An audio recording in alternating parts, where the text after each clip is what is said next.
mean to have a Bitcoin? Many people have heard of Bitcoin, that it's a fully digital currency with no government to issue it, and that no banks need to manage accounts and verify transactions. And also that no one really knows who invented it. And yet, many people don't know the answer to this question, at least not in full. To get there, and to make sure that the technical details underlying the answer actually feel motivated, what we're going to do is walk through, step by step, how you might have invented your own version of Bitcoin. We'll start with you keeping track of payments with your friends using a communal ledger, and then as you start to trust your friends and the world around you less and less, and if you're clever enough to bring in a few ideas from cryptography to help circumvent the need for trust, what you end up with is what's called a cryptocurrency. You see, Bitcoin is just the first implemented example of a cryptocurrency, and now there are thousands more on exchanges with traditional currencies. Walking the path of inventing your own can help to set the foundations for understanding some of the more recent players in the game, and recognizing when and why there's room for different design choices. In fact, one of the reasons I chose this topic is that in the last year, there's been a huge amount of attention and investment and, well, honestly, hype directed at these currencies. And I'm not going to comment or speculate on the current or future exchange rates, but I think we'd all agree that anyone looking to buy a cryptocurrency should really know what it is. And I don't just mean in terms of analogies with vague connections to gold mining. I mean an actual direct description of what the computers are doing when we send, receive, and create cryptocurrencies. One thing worth stressing, by the way, is that even though you and I are going to dig into the details here, and that takes meaningful time, you don't actually need to know those details if you just want to use the cryptocurrency. Just like you don't need to know the details of what happens under the hood when you swipe a credit card. Like any digital payment, there's lots of user-friendly applications that let you just send and receive the currencies without thinking about what's going on. The difference is that the backbone underlying this is not a bank that verifies transactions. Instead, it's a clever system of decentralized, trustless verification based on some of the math born in cryptography. But to start, I want you to actually set aside the thought of cryptocurrencies and all that just for a few minutes. We're going to begin the story with something more down to earth: ledgers and digital signatures. If you and your friends exchange money pretty frequently, paying your share of the dinner bill and such, it can be inconvenient to exchange cash all the time. So you might keep a communal ledger that records all of the payments that you intend to make some point in the future. Alice pays Bob $20, Bob pays Charlie $40, things like that. This ledger is going to be something public and accessible to everyone, like a website where anyone can go and just add new lines. And let's say that at the end of every month, you all get together, look at the list of transactions, and settle up. If you spent more than you received, you put that money in the pot, and if you received more than you spent, you take that money out. So the protocol for being part of this very simple system might look like this. Anyone can add lines to the ledger, and at the end of every month, you all get together and settle up. Now, one problem with a public ledger like this is that anyone can add a line. So what's to prevent Bob from going and writing Alice pays Bob $100 without Alice approving? How are we supposed to trust that all of these transactions are what the sender meant them to be? Well, this is where the first bit of cryptography comes in: digital signatures. Like handwritten signatures, the idea here is that Alice should be able to add something next to that transaction that proves that she has seen it and that she's approved of it. And it should be infeasible for anyone else to forge that signature. At first, it might seem like a digital signature shouldn't even be possible.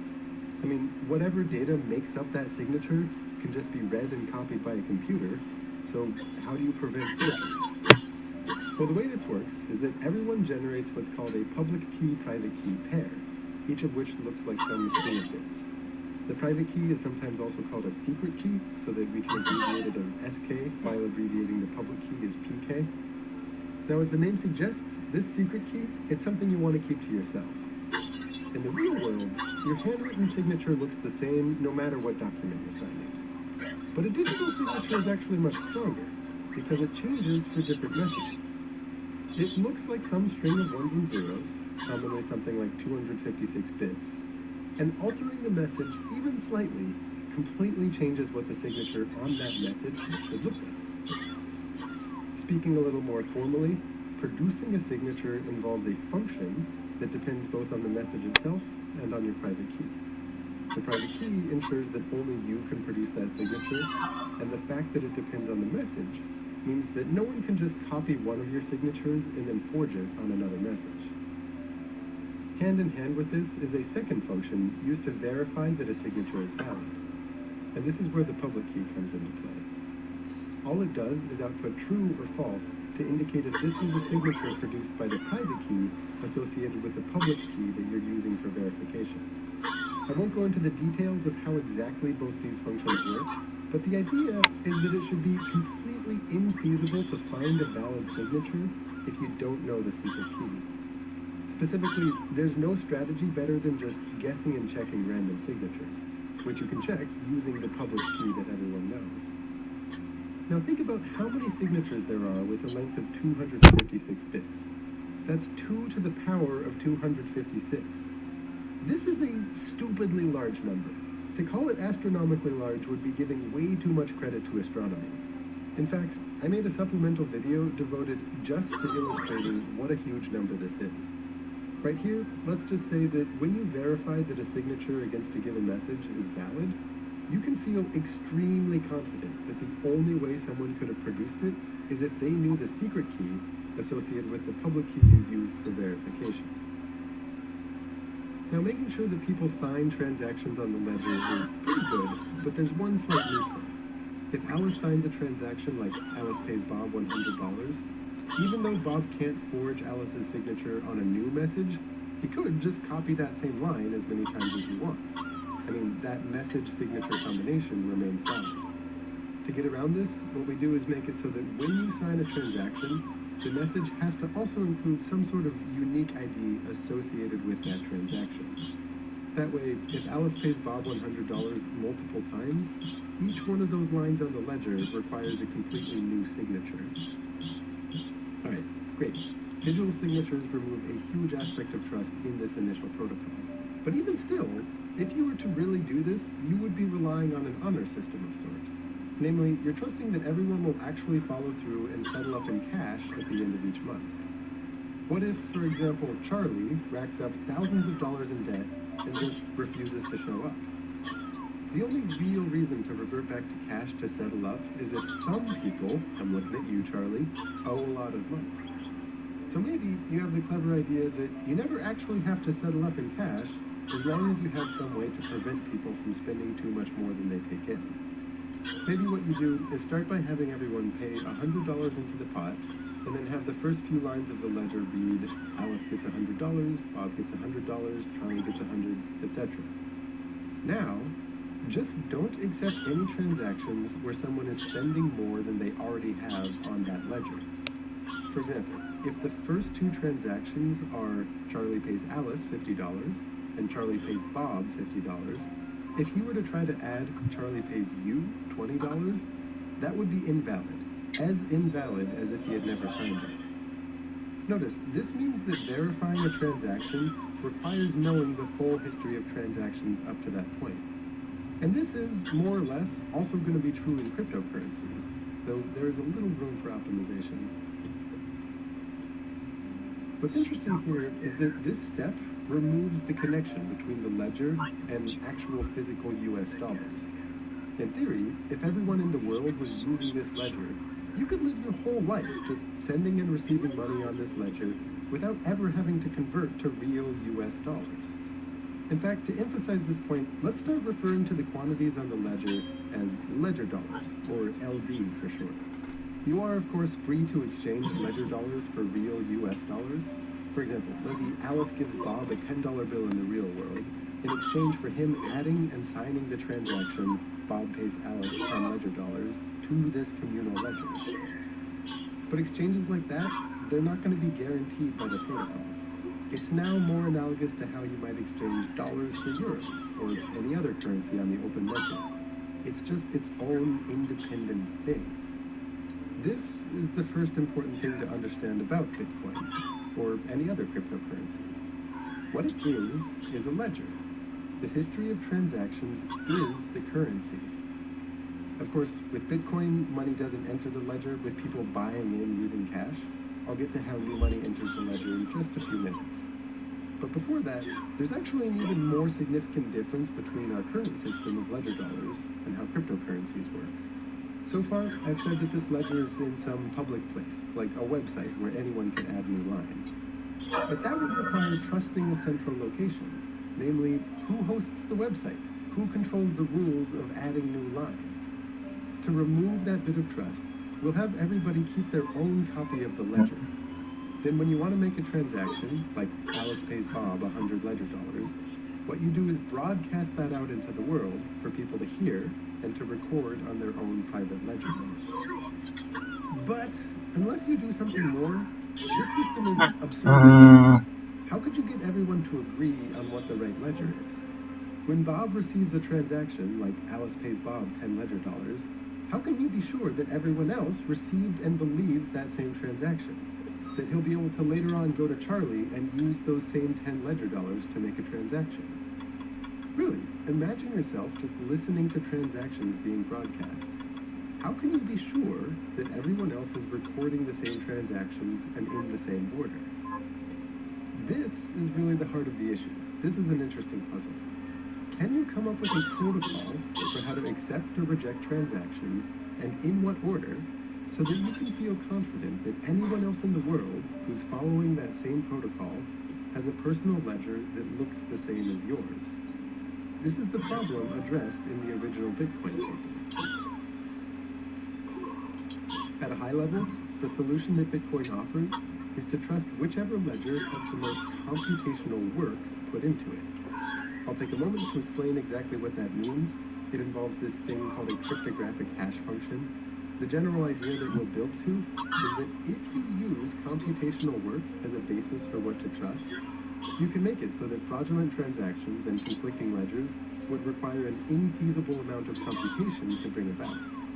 Again, I'll remind you that this is getting well into the weeds beyond what anyone would need to know just to use a currency like this. But it's a really cool idea, and if you understand it, you understand the heart of Bitcoin and of other cryptocurrencies. So first things first, what's a hash function? The inputs for one of these functions can be any kind of message or file. It really doesn't matter. And the output is a string of bits with some kind of fixed length, like 256 bits. This output is called the hash, or the digest of the message, and the intent is that it looks random. It's not random. It always gives the same output for a given input. But the idea is that if you slightly change the input, maybe editing just one of the characters, the resulting hash changes completely. In fact, for the hash function that I'm showing here, called SHA-256, the way the output changes as you slightly change that input is entirely unpredictable. You see, this is not just any hash function. It's a cryptographic hash function. That means it's infeasible to compute in the reverse direction. If I show you some string of ones and zeros and ask you to find an input so that the SHA-256 hash of that input gives this exact string of bits, you will have no better method than to just guess and check. And again, if you want to feel for how much computation would be needed to go through 2 to the 256 guesses, just take a look at the supplement video. I actually had way too much fun writing that thing. You might think that if you just really dig into the details of how exactly this function works, you could reverse engineer the appropriate input without having to guess and check. But no one has ever figured out a way to do that. Interestingly, there's no cold, hard, rigorous proof that it's hard to compute in the reverse direction. And yet, a huge amount of modern security depends on cryptographic hash functions and the idea that they have this property. If you were to look at what algorithms underlie the secure connection that your browser is making with YouTube right now, or that it makes with your bank, you will likely see the name SHA-256 show up in there. For right now, our focus will just be on how such a function can prove that a particular list of transactions is associated with a large amount of computational effort. Imagine someone shows you a list of transactions, and they say, hey, I found a special number, so that when you put that number at the end of this list of transactions and apply SHA-256 to the entire thing, the first 30 bits of that output are all zeros. How hard do you think it was for them to find that number? Well, for a random message, the probability that a hash happens to start with 30 successive zeros is 1 in 2 to the 30, which is about 1 in a billion. And because SHA-256 is a cryptographic hash function, the only way to find a special number like that is just guessing and checking. So this person almost certainly had to go through about 1 billion different numbers before finding this special one. And once you know that number, it's really quick to verify. You just run the hash and see that there are 30 zeros. So in other words, you can verify that they went through a large amount of work, but without having to go through that same effort yourself. This is called a proof of work. And importantly, all of this work is intrinsically tied to the list of transactions. If you change one of those transactions, even slightly, it would completely change the hash. So you'd have to go through another billion guesses to find a new proof of work, a new number that makes it so that the hash of the altered list, together with this new number, starts with 30 zeros. So now think back to our distributed ledger situation. Everyone is there broadcasting transactions, and we want a way for them to agree on what the correct ledger is. As I said, the core idea behind the original Bitcoin paper is to have everyone trust whichever ledger has the most work put into it. The way this works is to first organize a given ledger into blocks, where each block consists of a list of transactions together with a proof of work. That is, a special number so that the hash of the whole block starts with a bunch of zeros. For the moment, let's say that it has to start with, 60 zeros.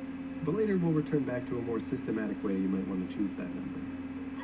In the same way that a transaction is only considered valid when it's signed by the sender, a block is only considered valid if it has a proof of work. And also, to make sure that there's a standard order to these blocks, we'll make it so that a block has to contain the hash of the previous block at its header.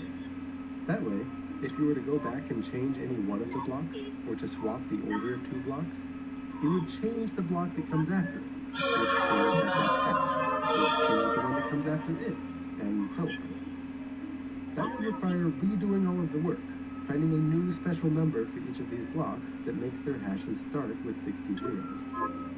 Because blocks are chained together like this, instead of calling it a ledger, it's common to call it a blockchain. As part of our updated protocol, we'll now allow anyone in the world to be a block creator. What that means is that they're going to listen for transactions being broadcast, collect them into some block, and then do a whole bunch of work to find a special number that makes the hash of that block start with 60 zeros. Then once they find it, they broadcast out the block that they found. To reward a block creator for all this work, when she puts together a block, we'll allow her to include a very special transaction at the top of it, in which she gets, say, 10 ledger dollars out of thin air. This is called the block reward, and it's an exception to our usual rules about whether or not to accept transactions. It doesn't come from anyone, so it doesn't have to be signed, and it also means that the total number of ledger dollars in our economy increases with each new block. Creating blocks is often called mining, since it requires doing a lot of work, and it introduces new bits of currency into the economy. But when you hear or read about miners, keep in mind that what they're really doing is listening for transactions, creating blocks, broadcasting those blocks, and getting rewarded with new money for doing so. From the miner's perspective, each block is kind of like a miniature lottery, where everyone is guessing numbers as fast as they can until one lucky individual finds a special number that makes the hash of the block start with many zeros, and they get the reward. For anyone else who just wants to use this system to make payments, instead of listening for transactions, they all start listening just for blocks being broadcast by miners and updating their own personal copies of the blockchain. Now, the key addition to our protocol is that if you hear two distinct blockchains with conflicting transaction histories, you defer to the longest one, the one with the most work put into it. If there's a tie, just wait until you hear an additional block that makes one of them longer. So even though there's no central authority and everyone is maintaining their own copy of the blockchain, if everyone agrees to give preference to whichever blockchain has the most work put into it, we have a way to arrive at decentralized consensus. To see why this makes for a trustworthy system, and to understand at what point you should trust that a payment is legit, it's actually really helpful to walk through exactly what it would take to fool someone using this system. Maybe Alice is trying to fool Bob with a fraudulent block. Namely, she tries to send him one that includes her paying him $100 ledger dollars, but without broadcasting that block to the rest of the network. That way, everyone else still thinks that she has those 100 ledger dollars. To do this, she would have to find a valid proof of work before all of the other miners, each working on their own block. And that could definitely happen. Maybe Alice just happens to win this miniature lottery before everyone else. But Bob is still going to be hearing the broadcasts made by other miners. So to keep him believing this fraudulent block, Alice would have to do all of the work herself to keep adding blocks on this special fork in Bob's blockchain that's different from what he's hearing from the rest of the miners. Remember, as per the protocol, Bob always trusts the longest chain that he knows about. Alice might be able to keep this up for a few blocks if, just by chance, she happens to find blocks more quickly than the rest of the miners on the network all combined.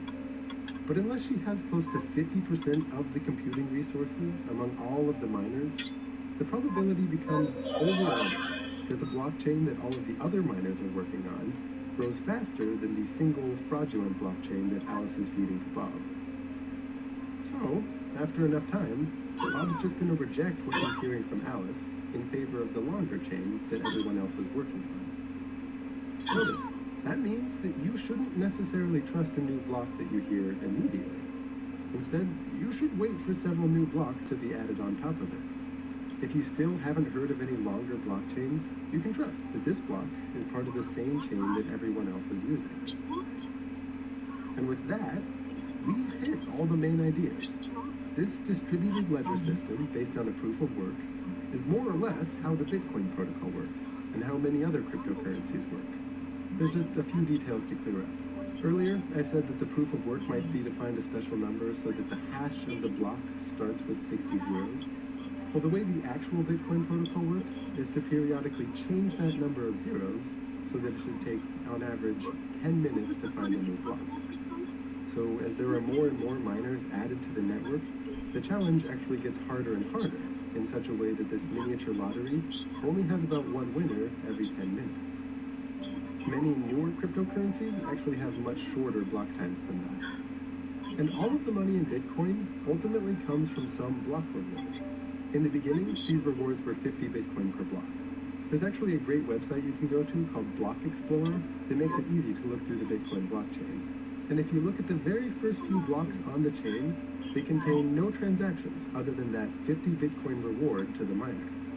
But every 210,000 blocks, which is about every 4 years, that reward gets cut in half. So right now, the reward is 12.5 Bitcoin per block.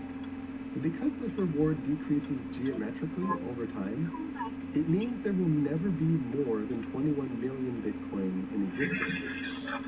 However, this doesn't mean that miners will stop earning money. In addition to the block reward, miners can also pick up transaction fees. The way this works is that whenever you make a payment, you can purely optionally include a little transaction fee with it that's going to go to the miner of whichever block includes that payment. The reason you might do that is to incentivize miners to actually include the transaction that you broadcast into the next block. You see, in Bitcoin, each block is limited to about 2,400 transactions, which many critics argue is unnecessarily restrictive. For comparison, Visa processes an average of about 1,700 transactions per second, and they're capable of handling more than 24,000 per second.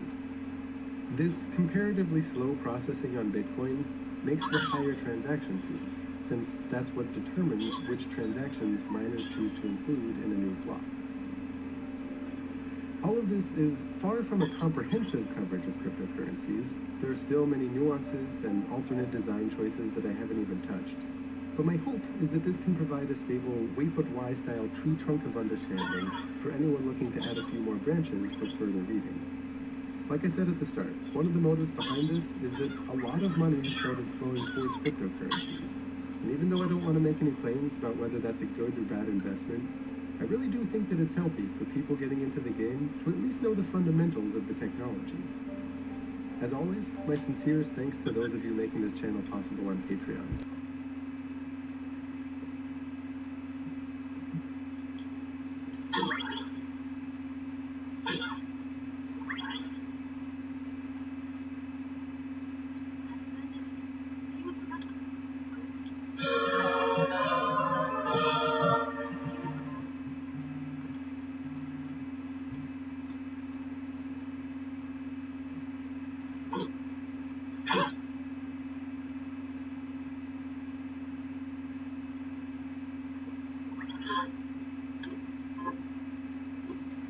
All right, good job.